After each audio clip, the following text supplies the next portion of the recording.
Saint-Cyprien, ciel bleu, soleil sur ce petit port de plaisance et des centaines de badauds venus assister au départ de la 7e édition de l'Africa Eco Race. 118 participants vont prendre la route mythique de Dakar au Sénégal, un record pour l'épreuve. Écoutez, les gens sont quand même venus, fidèles. On a des très grosses équipes qui sont là, comme le team officiel Kamatz.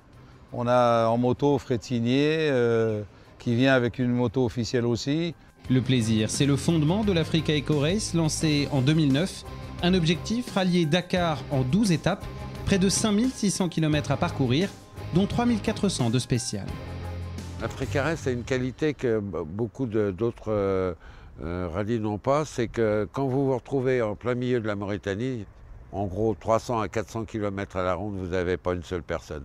Et ça, quand on parle d'aventure, ça c'est l'aventure.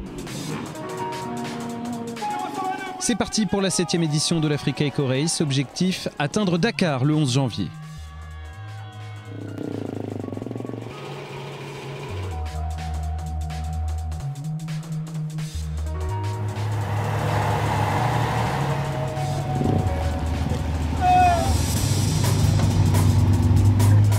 Aujourd'hui, première étape entre Nador au nord-est du Maroc et Jorf El Hammam au sud-est du pays.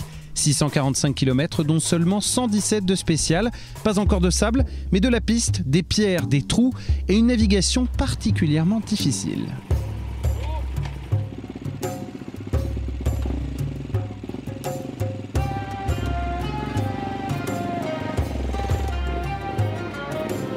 À ce jeu-là, le favori de la catégorie moto, Pal Anders Ulevalseter, n'a pas déçu. Le Norvégien, deuxième du Dakar 2010, remporte haut la main la spéciale en 1h51 minutes et 54 secondes, plus de 8 minutes devant son dauphin.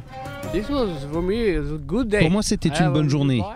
C'était la première fois sur ma toute nouvelle moto.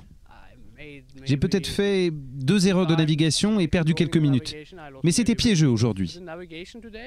Il y avait plusieurs choix compliqués à faire, donc c'est pas mal avec ces difficultés de navigation. Derrière, on retrouve un autre Norvégien, novice celui-là, Jon Olav Lindtjorn.